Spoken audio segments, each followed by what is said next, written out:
नमस्कार, आप देख रहे हैं हिंदी खबर में हूं आपके साथ में शर्मा। पहलगाम अटैक के बाद जिस तरह से भारत की ओर से एक के बाद एक स्ट्राइक की जा रही है, भारत की सेना आतंकिस्तान को मिट्टी में मिलाने वाले ऑपरेशन की तैयारी में जुटी हुई है। जमीन से लेकर आसमान और समंदर तक भारत की सेना फुल एक्टिव मोड में नजर आ रही है। और पीएम मोदी ने नेवी चीफ के बाद एयरफोर्स चीफ से भी करीब 40 मिनट तक मीटिंग कर भारत के एक्शन प्लान की रूपरेखा तैयार की है। उससे पाकिस्तान बौखलाया हुआ है, पाकिस्तानियों की नींद उड़ी हुई है। इस बीच रिपोर्ट्स में इस बात का दावा भी किया जा रहा है कि पाकिस्तानी सेना के पास गोला बारूद की भयानक कमी है।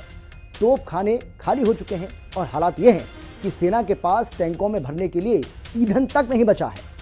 सबसे चौंकाने वाली बात यह है कि हिंदुस्तान के साथ जंग में महज 96 घंटे ही पाकिस्तान के सिर्फ 96 घंटे के अंदर ही पाकिस्तान भारत के सामने घुटने टेक देगा। यानी कि पाकिस्तान के पास ना गोला है ना बारूद है, लेकिन फिर वो जंग कैसे लड़ेगा और वो जंग चिल्ला क्यों रहा है, ये अपने आप में एक अहम सवाल है। देखिए हिंदी खबर की ये special report.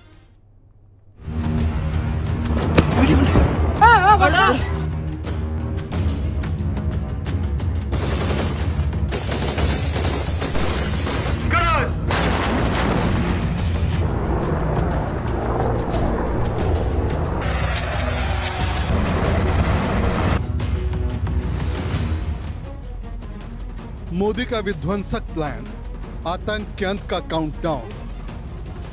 Navy air chief से पीएम मोदी की मुलाकात, तैयार हो गया बदले का प्लान।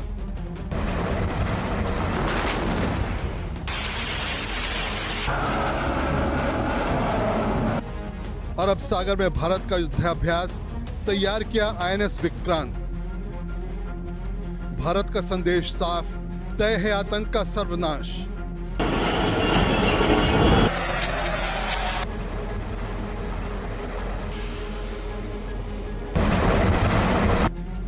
मुल्क गंवाने की आहट, पाकिस्तान में बड़ी घबराहट। पाकिस्तानी राष्ट्रपति ने बुलाया आपातकाल संसद।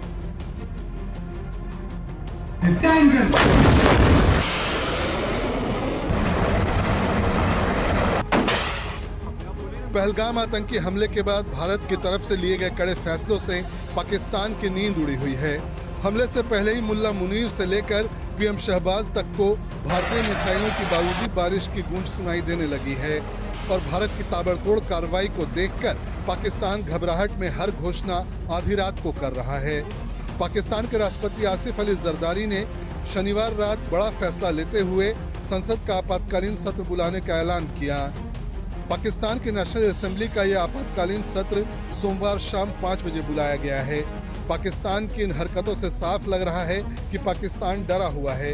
उन्हें इस बात का डर सता रहा है कि आखिर भारत क्या करेगा। इस बीच भारत की प्रतिक्रिया को लेकर मोदी सरकार और सेना के बीच गहन मंथन जारी है। प्रधानमंत्री नरेंद्र मोदी लगातार देश की सुरक्षा स्थिति की समीक्षा कर रहे हैं और अब उन्होंने तीनों सेनाओं के प्रमुखों के साथ अलग अलग बैठकें कर हालात का आकलन किया है। पीएम मोदी ने वायुसेना प्रमुख air chief marshal Amarpreet Singh के साथ लंबी मीटिंग की। ये बैठक करीब 40 मिनट चली और इसे बेहद अहम माना जा रहा है। इससे पहले शनिवार को भारतीय नौसेना प्रमुख एडमिरल दिनेश त्रिपाठी ने भी प्रधानमंत्री से मुलाकात की। ये बैठक लगभग 1 घंटे चली, जिसमें नौसेना की मौजूदा तैयारी और समुद्री मोर्चे पर सक्रियता की जानकारी दी गई। जबकि 30 अप्रैल को थल सेना प्रमुख जनरल उपेंद्र द्विवेदी भी पीएम मोदी से मिले। भारत की तरफ से पाकिस्तान को करारा जवाब देने की रणनीति पर विचार चल रहा है, पर ऐसा माना जा रहा है कि जल्द भारत पाकिस्तान पर बड़ी कार्रवाई कर सकता है। ऐसे में सेना प्रमुखों के साथ पीएम मोदी की मीटिंग दर्शाता है कि केंद्र सरकार अब तीनों सेनाओं के साथ मिलकर एक व्यापक और संयुक्त रणनीति की ओर बढ़ रही है, क्योंकि 26 अप्रैल को प्रधानमंत्री नरेंद्र मोदी ने रक्षा मंत्री राजनाथ सिंह और राष्ट्रीय सुरक्षा सलाहकार अजीत डोभाल के साथ आर्मी, नेवी और एयरफोर्स के चीफ के साथ एक हाई लेवल मीटिंग की। इसमें पीएम मोदी ने साफ शब्दों में कहा कि भारत अब जवाबी कार्रवाई के लिए तैयार है और सेनाओं को ऑपरेशन के लिए पूरी आजादी दी जा रही है, यानी कार्रवाई का समय, तरीका और लक्ष्य ये सब अब सेनाएं खुद तय करेंगी। वक्त लग रहा है और वक्त लगता है तैयारियों में, मल्टीपल आपकी मिलिट्री तैयारियां, डिसीजंस लेने हैं।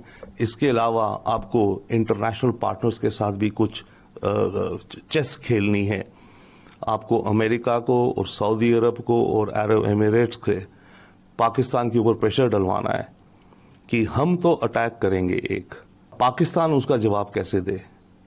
प्रेशर आना चाहिए अमेरिका से, सऊदी अरब और एमिरेट्स से पाकिस्तान के ऊपर कि तुम जवाब तो दो पर ज्यादा मत देना, क्योंकि पाकिस्तान ने अगर कोई बड़ा सा की हिम्मत करी तो फिर तो इंडिया पूरा हैमर कर देगा, ऑल आउट वॉर हो जाएगी।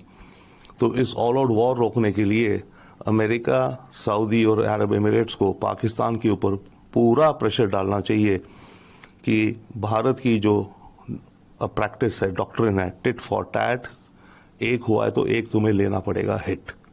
खुफिया सूत्रों के अनुसार पहलगाम योजना पाकिस्तान के कब्जे वाले कश्मीर में बैठे आतंकियों ने बनाई और इसकी साजिश रचने में पाकिस्तानी सेना प्रमुख आसिम मुनीर का हाथ सामने आ रहा है। एनआईए जांच रिपोर्ट में भी यही निकलकर सामने आया है। ऐसे में यह तय माना जा रहा है कि भारत की संभावित कार्रवाई सीमा पार हो सकती है, जिससे पूरे पाकिस्तान में हड़कंप मचा हुआ है। पाकिस्तान में डर का आलम यह है कि वहां के कई नेताओं के विदेश भागने की अटकलें लगाई जा रही हैं। यहां तक कि सूत्रों से मिली जानकारी के मुताबिक सेना प्रमुख आसिम मुनीर भी किसी गुप्त जगह पर बंकर में छिपे बैठे हैं। पाकिस्तान के भीतर भी मुनीर के खिलाफ आवाज उठ रही है। हर कोई मुनीर को लताड़ रहा है, क्योंकि कश्मीर को लेकर उनके ही भड़काऊ बयान के बाद पहलगाम में आतंकी हमला हुआ और आज भारत पाकिस्तान युद्ध के कगार पर पहुंच गया है। कई रिपोर्ट्स का दावा है कि अगर दोनों देशों में युद्ध होता है तो पाकिस्तान भारत के सामने ज्यादा लंबा नहीं टिक पाएगा। खास बात यह है कि पाकिस्तान के पूर्व सेना प्रमुख जनरल कमर जावेद बाजवा भी स्वीकार कर चुके हैं। ये सीज फायर हौसला दिखाने के लिए पाकिस्तान कर रहा है और कितनी दफा लोगों को समझना चाहिए, पाकिस्तान समझता है कि जम्मू का जो बॉर्डर है हमारे लिए इंटरनेशनल बॉर्डर है, दुनिया के लिए इंटरनेशनल बॉर्डर है, लेकिन उनके लिए हॉट बाउंड्री है, कहते हैं कश्मीर इज डिस्प्यूटेड एरिया। वही तो आप देख रहे हैं, Kashmir is disputed area. Pahalgam में क्या हुआ, जनरल मुनीर ने भी ये कहा, कश्मीर के बारे में बात की। तो ये cross border terrorism, Bharat firing जो हो रही है वो हमारी सेना बिल्कुल जवाब देती है, लेकिन मेरा ख्याल सिर्फ स्मॉल आर्म्स जिनकी रेंज है, जो कत्ल कर सकते हैं, लोगों को मार सकते हैं, वो जबरदस्त चल रहा है दोनों तरफ से। शायद मुंह तोड़ जवाब भी दिया जा रहा है। पाकिस्तान सेना की तैयारी पर जो खुफिया रिपोर्ट सामने आई है उसमें कहा गया है कि पाकिस्तान की हाई लेवल युद्ध लड़ने की क्षमता महज 96 घंटे यानी 4 दिन की रह गई है। पाकिस्तान की सेना के तोपखानों में गोला बारूद की भारी कमी है और सिर्फ 4 दिन युद्ध लड़ने लायक ही गोला बारूद बचा है। ऐसे में अगर भारत के साथ युद्ध हुआ तो पाकिस्तान सिर्फ 4 दिन में ही हार जाएगा और 5वें दिन ही उसे भारत के सामने सरेंडर करना पड़ सकता है। इससे पहले 1971 में पाकिस्तान के 93,000 सैनिकों ने भारत के आगे सरेंडर कर दिया था। रिपोर्ट में बताया गया है कि यूक्रेन के साथ डील के चलते पाकिस्तान ने काफी ज्यादा गोला बारूद रूस के खिलाफ युद्ध लड़ रहे यूक्रेन को दे दिया, जिस वजह से उसका शस्त्रागार खाली है। दूसरी तरफ भारत की बात करें तो यहाँ गोला बारूद की फैक्ट्रियों में काम को तेज कर दिया गया है। रविवार को भारतीय सेना के लिए गोला बारूद बनाने वाली रक्षा मंत्रालय की मुख्य कंपनी एम्यूनिशंस इंडिया लिमिटेड ने आदेश जारी कर देश की आयुध निर्माण कंपनियों के कर्मचारियों की छुट्टी तत्काल रद्द कर दी। इंडियन रेलवे ने कहा है कि वो हर 6 मिनट के अंतराल पर सैन्य साजो सामान से लदी ट्रेन चलाने में सक्षम है। इसी वजह से पाकिस्तान के नेता खोखली धमकी और परमाणु बम की गिरभक्की का सहारा लेकर खुद को बचाने की कोशिश कर रहे हैं। अब रूस में पाकिस्तान के राजदूत मोहम्मद खालिद जमाली का नाम शामिल हो गया है, लेकिन पाकिस्तान की इस वक्त क्या हालत है उसकी असली हकीकत बयां की है वहां के नेशनल असेंबली के सदस्य शेर अफजल खान मरवत ने। उन्होंने कहा कि अगर दोनों देश के बीच युद्ध छिड़ता है तो वो तो इंग्लैंड भाग जाएंगे। दरअसल पहलगाम अटैक के बाद पीएम मोदी ने आतंकिस्तान को मिट्टी में मिलाने की प्रतिज्ञा ली है और वो उसी दिशा में लगातार आगे बढ़ रहे हैं, जिससे ये साफ है कि इस बार न तो पाकिस्तान में मौजूद एक भी आतंकी बच पाएगा और न ही आतंकियों की मदद करने वाले लोग।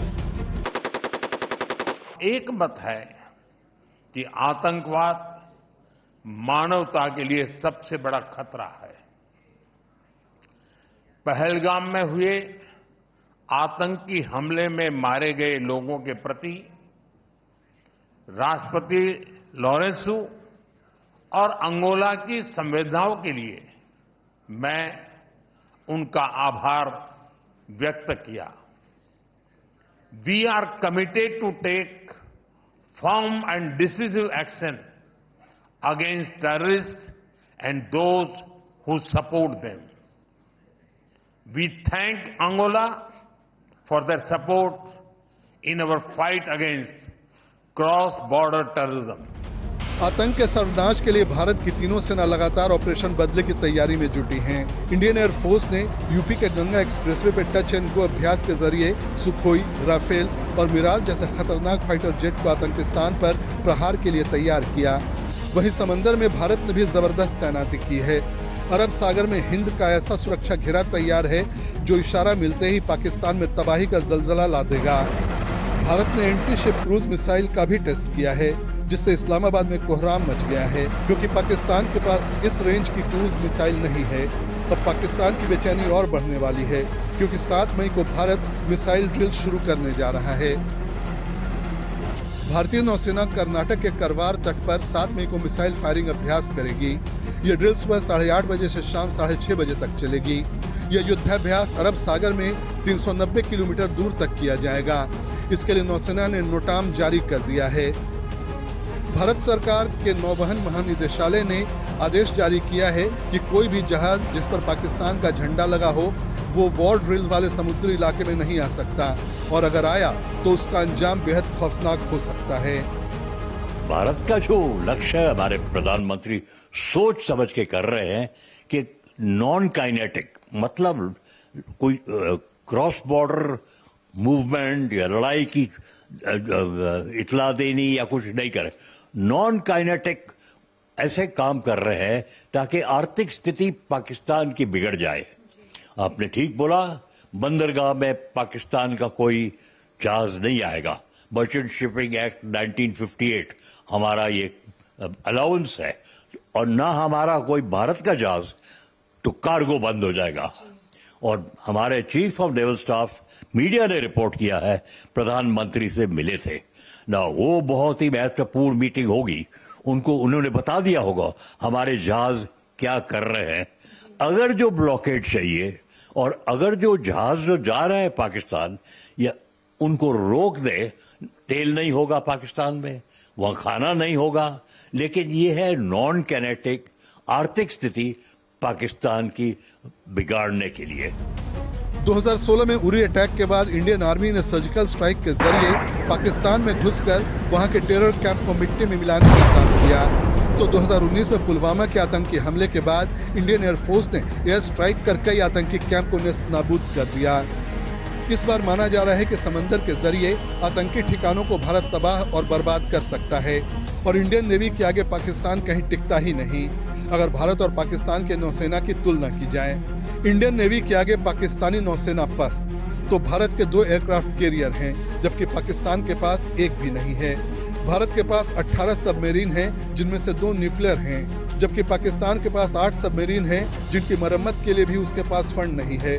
साथ ही एक भी एटमी सबमरीन पाकिस्तान के पास नहीं है। इसी तरह से भारत के पास 13 डिस्ट्रॉयर हैं, जबकि पाकिस्तान के पास एक भी नहीं है। भारत के पास 14 फ्रिगेट्स है, जबकि पाकिस्तान के पास 9। कॉर्वेट की बात करें तो भारत के पास 18 और पाकिस्तान के पास 9 हैं। इसके अलावा पेट्रोलिंग वेसल्स भारत के पास 135, जबकि पाकिस्तान के पास 69 हैं। इसके अलावा पाकिस्तान की 2 ही पोर्ट एक्टिव हैं और तीसरा बन रहा है, जबकि भारत के पास 56 पोर्ट और टर्मिनल वॉर के लिए रेडी हैं। ऐसे में भारत के सामने पाकिस्तान की नेवी बेहद बौनी है। यही वजह है कि पाकिस्तान में इस वक्त सबसे ज्यादा खौफ इंडियन नेवी और इंडियन एयरफोर्स का है। आर्मी जो कर रहा है क्रॉस बॉर्डर टेररिज्म, वो जमीन पे है, तो प्रधानमंत्री को सब पता चल जाता है। खुफिया एजेंसी से पता चल जाता है, इंटरनेट से पता चल जाता है, ब्रीफिंग से पता चल जाता है। एयरफोर्स जो कारोबार करता है, हवाई अड्डे से उड़ते हैं, हवाई अड्डे पे वापस आते हैं। या कोई रेडार चल रहा हो वो देखना है। लेकिन जो नेवी के जहाज है वो तो पानी में है, किसी को पता नहीं कहां है। इसलिए चीफ ऑफ नेवल स्टाफ का ब्रीफिंग बहुत ही महत्वपूर्ण होता है, क्योंकि चीफ ऑफ नेवल स्टाफ के जहाज कहां है ये तो किसी को हम बताते नहीं है। वो अपना AIS जिससे जहाज पता होते वो भी नहीं। तो ये बहुत अच्छी बात है कि ब्रीफिंग जो हमारे chief of naval staff admiral Dinesh के त्रिपाठी ने किया है वो किया होगा उनको बताने के लिए अप टू डेट क्या हो रहा है, क्योंकि नेवी पानी में है, पाकिस्तान के बाहर है, मिसाइल फायरिंग कर रहा है और अपनी एक्सरसाइज कर रहा है। विक्रांत में कहते हैं उधर है, PATI हवाई जहाज हो गए। तो बहुत ही महत्वपूर्ण है कि उन्होंने ब्रीफिंग दी, क्योंकि वो ब्रीफिंग और कोई नहीं दे सकता, नेवी के लोग सिर्फ दे सकते हैं। पहलगाम हमले के बाद भारत की ओर से जवाबी कार्रवाई की आशंका के बीच पाकिस्तान ने फाइटर जेट्स की एक्सरसाइज और सेना की मूवमेंट बढ़ा दी है। पाकिस्तान ने अपने 80 जेट्स को फॉरवर्ड एयरबेस पर तैनात किया है। सेना को LOC की ओर मूव कराया गया है। एक रिपोर्ट में यह बात सामने आई है कि 2 मई तक पाकिस्तान सेना ने दहशत में ही करीब 5,000 करोड़ रुपए फूंक डाले हैं। इसमें सबसे ज्यादा खर्च फाइटर जेट सॉर्टी और सैनिकों के मूवमेंट पर किया गया है। सूत्रों के अनुसार इस खर्च में हाल में तुर्की और चीन से खरीदे गए सैन्य साजो सामान शामिल नहीं हैं। सामान्य दिनों में पाक का रोज का सैन्य खर्च लगभग 45 करोड़ रुपए का है। पाकिस्तानी आर्मी को भारतीय सेना की ओर से सबसे ज्यादा खतरा LOC के पास POK पर चल रहे टेरर कैंपों पर हमले का है। इस वजह से उसने वहां से सारे आतंकियों को रिहायशी इलाकों और सेना के सुरक्षित बंकरों में शिफ्ट कर दिया है। और पाकिस्तान के नेशनल असेंबली का इमरजेंसी सेशन सोमवार शाम 5 बजे बुलाया गया है। अब इस इमरजेंसी सेशन के जरिए पाकिस्तान अपने नागरिकों को बरगलाने का काम करेगा और भारत के खिलाफ जहर उगलेगा। ये पहली बार नहीं है जब पहलगाम हमले के बाद पाकिस्तान में आधी रात को फैसले लिए जा रहे हैं। इससे पहले भारत के सैन्य तैयारियों से घबराकर पाकिस्तान ने अपनी खुफिया एजेंसी ISI के चीफ लेफ्टिनेंट जनरल मोहम्मद असीम मलिक को रातों रात NSA का अतिरिक्त प्रभार सौंप दिया। इससे पहले पाकिस्तान के सूचना मंत्री अत्ताउल्लाह तरार ने देर रात 2 बजे प्रेस कॉन्फ्रेंस की। इस दौरान उन्होंने दावा किया कि उन्हें विश्वसनीय खुफिया जानकारी मिली है जो ये संकेत देती है कि भारत अगले 24 से 36 घंटे में सैन्य हमला कर सकता है। हालांकि पाकिस्तानी मंत्री का दावा बेबुनियाद निकला, लेकिन आधी रात वाली प्रेस कॉन्फ्रेंस ने पाकिस्तान के खौफ को जरूर दिखा दिया है। पाकिस्तान कभी भी इकरार नहीं करेगा कि उनके मुल्क से आतंकवादी आकर भारत में लोगों का कत्ल कर रहे हैं। पाकिस्तान को अब समझाने का वक्त खत्म हो चुका है। मैं बड़ी जिम्मेदारी के साथ जज्बात में लाए बगैर कह रहा हूं कि ये वक्त जवाब देने का है, ये वक्त सोचने का नहीं है। वरना याद रखिए, हर 6 महीने हर 2 महीने के बाद ये आती हैं, या तो हमारी फौज या हमारी CRPF के जवानों को या फिर मासूम कश्मीरियों को निशाना बनाती हैं।